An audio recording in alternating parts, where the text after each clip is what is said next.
예, 누군가 저에게요, 우리가 살아가고 있는 이 시대를 한마디로 정의한다면 목사님은 어떻게 정의를 하시겠습니까? 라고 물어본다면 저는 주저없이 이렇게 정의할 겁니다. 미친 시대, 미쳐버린 시대라고요. 왜냐하면 하나님께서 세상을 창조하신 이래 이토록 이렇게까지 악하고 패역한 시대는 지금까지 없었기 때문입니다. 이 시대가 얼마나 어디까지 미쳤는지 그 예를 몇 가지 들어보자면요, 지금까지 어느 시대 어느 나라도요, 동성애를 나라가 법적으로 보호하며 심지어 동성애를 하는 것을 죄라고 하는 사람을 처벌한 시대는 단 한 번도 없었습니다. 그런데 어떻게 된 게 요즘은요, 동성애를 하는 개보다 돼지보다 짐승 새끼보다도 못한 짓거리를 하는 인간들을 법으로 보호해 줍니다. 그리고 그것이 잘못됐다고 하는 사람들을 법으로 제재를 가하는 시대가 우리가 살고 있는 이 시대입니다. 물론 시대마다 동성애자들이 없었던 건 아닙니다. 간간히 존재를 하고 있었습니다. 그러나 동성애를 하는 그들 자신들도 동성애는 잘못된 일이고 동성애는 부끄러운 일이라는 것을 잘 알고 있었습니다. 그래서 그들은 최대한 숨겼고 자신들이 하는 행동들을 부끄러워했었습니다. 그런데 여러분, 우리가 살아가고 있는 이 시대는 어떻습니까? 나라마다 동성애자들을 법을 만들어서 그들을 보호해 주기도 하고요, 동성애자들이요 거리에 나와서 마음껏 축제를 벌이라고 축제의 장을 마련해 주기도 하고요, 심지어요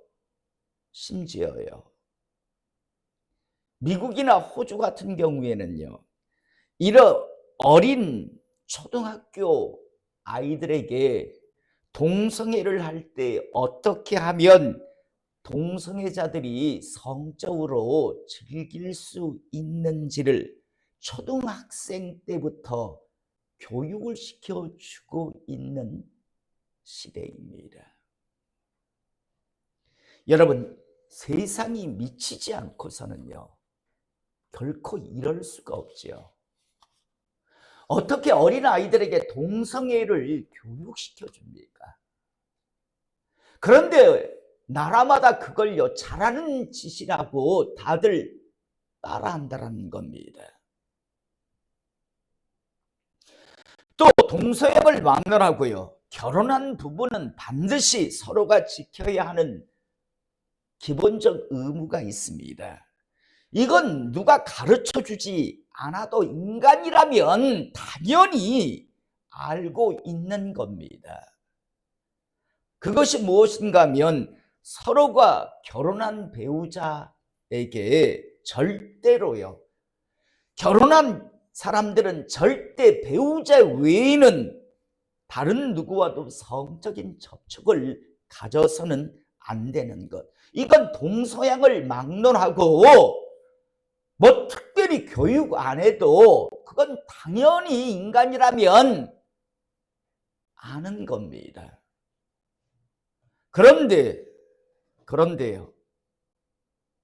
언젠가부터 세상은 뭐라 하고 있는가 하면 결혼한 사람들 중에 병신 아니고는 애인 하나씩은 다 두고 산다라고 하는 말을 공공연히 합니다. 결혼하기 전에 서로 성적인 접촉을 갖는 걸 아주 지극히 당연하다라는 듯이 세상은 말하고 있습니다. 살아보고, 남녀 청년들이 살아보고 좋으면 계속 살고 싫으면 헤어지고, 여러분, 개나 돼지보다 나은 게 인간 뭐가 있을까요? 그런데 요즘은요, 그러다 보니까 가정들이요, 막 깨집니다.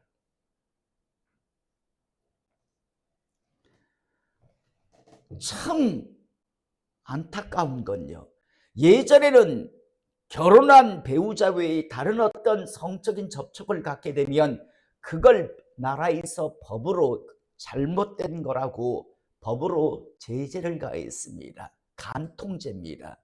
이 죄에 걸리면요, 정말 큰 수치를 당하고 얼굴을 들지 못하는 세상이었는데, 언젠가부터 이 간통죄는 죄가 아니다, 간통은 죄가 아니다, 그럴 수 있지 않냐, 결혼한 남녀가 어떻게 평생을 한 사람만 보고 살 수 있냐, 그건 성적 취향이니까 그건 죄가 되지 않는다 라고 하며 간통죄를 폐지해버립니다.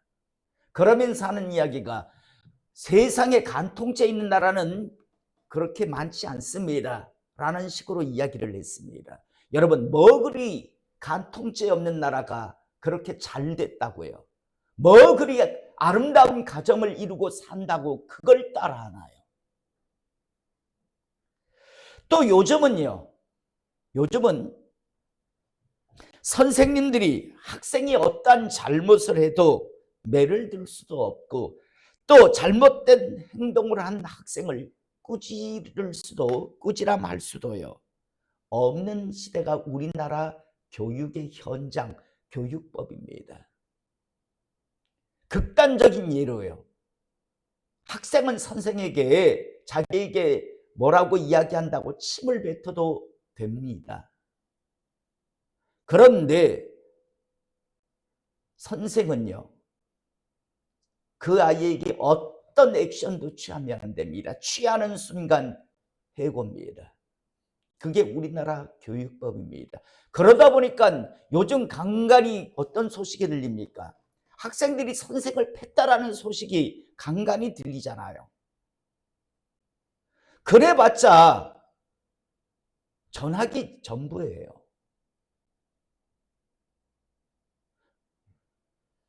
많은 그런 선생들이요, 정신병을 앓고 있다라는 그런 소식을 우리는 접하게 됩니다. 목사님, 사모님 중에 학교 선생님을 하는 분이 있습니다. 절대 학생들에게, 심지어 어깨가 툭툭 하는 격려에 이런 것도 안 한답니다. 심지어 이렇게 하는 것도 폭력이라면 폭력이래요.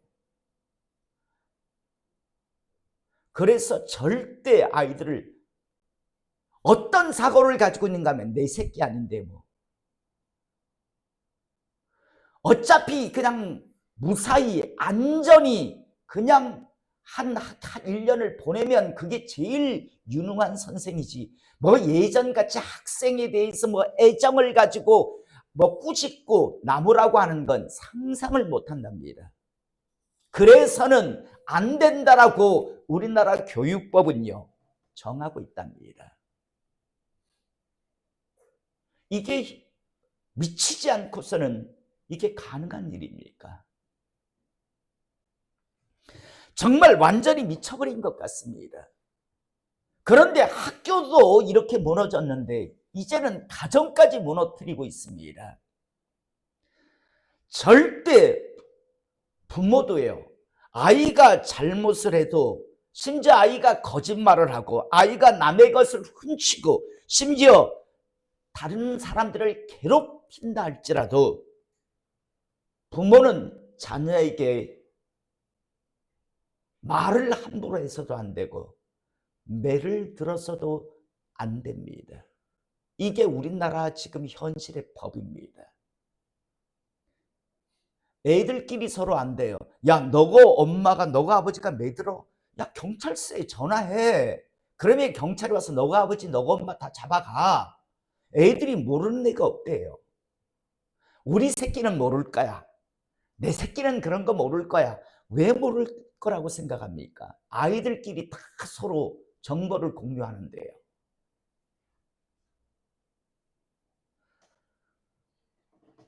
저도 잘 압니다. 부모 같지 않은 부모들이 있다라는 것. 여러분 지금 30대에 들어서 있는 사람들이 주로 어린아이들의 부모입니다. 그런데 실은요, 그들도 예전 제대로 된 교육을 받지 못하던, 부모에게 제대로 된 교육을 받지 못하던 그런 세대들입니다. 그때가 한참 과도기였거든요. 여러분 저도요, 최근에 들어서 이런 소식을 많이 듣습니다.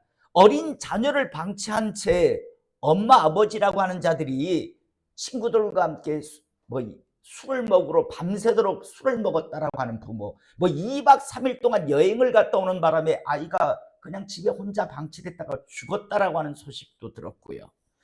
또 게임에 미쳐서요, 아이를 집에 방치한 채 게임방에 가서 며칠간 게임하고 들어오니까 애가 굶어서 죽은 사건도 있다라는 것 알고, 지난주에는요 8개월 된 아이가 칭얼거린다고 TV 리모컨으로 어미가 아이를 때려가지고 죽었다라는 소식도 들었습니다. 예, 인간 같지 않죠. 물론 그들 역시도 제대로 된 부모 밑에서 교육받지 못하고 사랑받지 못했기 때문에 그럴 거라고 생각을 하는데요. 자, 여러분, 우리는 가끔 비행기 사고 소식을 전해 듣습니다. 200명이 죽었다, 300명이 다 죽었다라는 소식을 전해 듣습니다. 그러면 이때 사람들이 술렁거립니다. 야, 비행기 정말 사고 무서워라고요. 그런데 이거 아십니까? 세상에서 가장 안전한 교통수단이 비행기라는 거. 또 비행기 사고가 났다라고 여러분 비행기를 운행 못하게 하는 거 보셨나요? 하루에 얼마나 많은 자동차 사고가 일어납니까? 그렇다고 여러분 자동차를 운전 못하게 하고 자동차를 만들지 못하게 하는 법을 만드는 것 보셨나요? 심지어 그렇게 음주운전이 많이 일어나서 아까운 생명이 한순간에 그 생명을 달리한다라고 하는 그런 소식을 전해 들어도요. 또 자동차 급발진이 일어나서 많은 사람들이 억울하게 희생당한다라는 이야기를 그렇게 듣고도 그거에 대해서 법은 만들지 않는 세상이요. 인간 같지 않은 부모들이 아이들을 학대한 것에 대한 그 소식 몇 개를 들고 모든 부모에게 너희 자녀들이 무슨 짓을 해도 꾸지람하지 마, 매들지 마, 이런 법을 만들어 놓습니다. 그리고 선진국이라고 법을 제대로 만들었다라고 사람들은 이야기합니다. 미치지 않았습니까? 어떻게 부모가 자녀에게 훈육을 못하게 합니까? 선생님들이 아이들에게 제대로 된 것을 가르치지 못하게 합니까? 예, 선생 같지 않는 선생이 있고 부모 같지 않는 부모 있어요. 하지만 여러분 훨씬 더 많은 좋은 선생님, 훨씬 더 정상적인 부모들이 많은데도 불구하고 일체 자녀에게, 그러니까 사람다운 사람을 어느 곳에서도 만들 수 없는 세상이 우리가 살아가고 있는 바로 이 시대입니다. 그래서 누군가 이 세상을 정의하라면 저는 미친 세상, 미친 시대라고 저는 주저없이 정의를 할 겁니다. 사랑하는 성도 여러분, 다시 한번 분명히 말씀드리지만 이 세상을 만드신 분은 하나님이십니다. 그리고 그 하나님께서는요 분명하게 말씀하고 계십니다. 너희는 너희 자녀를 키울 때 어떻게 키우라고요? 제가 자주 말씀드리지만 우리가 어떤 제품을 사면 항상 그 안에 동봉된 게 있죠. 제품 사용 설명서. 그대로 사용하는 게 제일 잘 사용하는 방법입니다. 마찬가지로 이 세상을 창조하신 또 우리 인간을 창조하신 하나님께서 너희는 너희 자녀를 키울 때 어떻게 키우라고 성경에 분명히 말씀하고 있습니다. 여러분, 세상은 안 된다 할지라도 저는 우리 성도님들은 하나님 말씀의 기준을 가지고 자녀를 키우실 수 있기를 이 시간 축복합니다. 반드시 말씀대로 키우세요. 잠언서 29장 15절에 하나님께서 뭐라고 말씀하셨는가 하면 채찍과 꾸지람이 지혜를 주거늘 임의로 행하게 버려둔 자식은 어미를 욕되게 하느니라. 그냥 자식이 지 알아서 크겠지라고 그냥 임의로 크게 하면 반드시 그 어미를 욕되게 할 거다라고 말씀합니다. 또 잠언서 29장 17절에 자식을 징계하라. 자식이 잘못하면 징계하라고 이야기합니다. 그리하면 그가 너를 평안하게 하겠고 또 내 마음에 기쁨을 주리라. 자식을 제대로 된 길을 걸어가게 하기 위해서 징계를 할 때 그가 내 마음에 기쁨을 줄 것이다라고 말씀합니다. 그리고 오늘 우리가 읽은 본문 말씀 잠언서 13장 24절에 매를 아끼는 자는 그 자식을 미워함이라. 자식에게 매를 아끼는 자는 그 자식을 미워하는 자라고 이야기합니다. 그러면서 자식을 사랑하는 자는 근실히 징계하느니라. 잘못했을 때 매를 든다라고 말씀하고 있습니다. 여러분, 이 말씀을 누가 뒤집을 수 있습니까? 저는 다시 한번 지금 부모가 된 우리 어른들, 또 장차 우리 부모가 될 우리 귀한 우리 자녀들, 오늘 이 말씀대로 자녀를 꼭 양육하시기를 이 시간 축복합니다. 다시 말해서 자녀를 미워하지 말고 사랑하시기를 이 시간 축복합니다.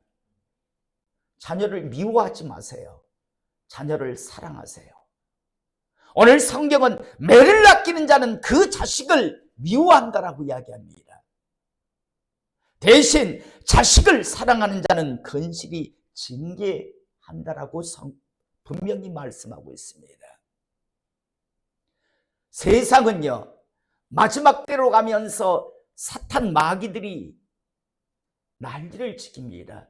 그래서 사람이 사람답게 성장하지 못하게 부모를 제약하고 선생님들을 제약하고 또 세상 모든 곳에서요, 사랑이 아니라 이기적인 그런 존재들로 만들어버립니다.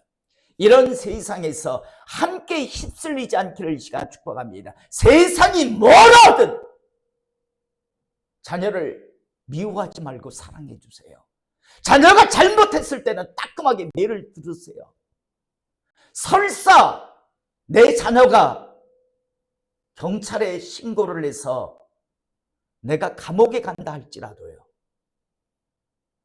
하나님 보시기에 정당한 폭행이 아니라 매를 들고 꾸짖을 수 있는 그런 부모가 꼭 되실 수 있기를 원합니다. 그래서 정말 폐역한 가정이라고 하는 모든 것들이 무너져갈 때요, 정말 저는 여러분과 여러분의 가정, 여러분의 자녀들이 온전히 하나님 보시기에 제대로 설 수 있기를 이 시간 축복합니다.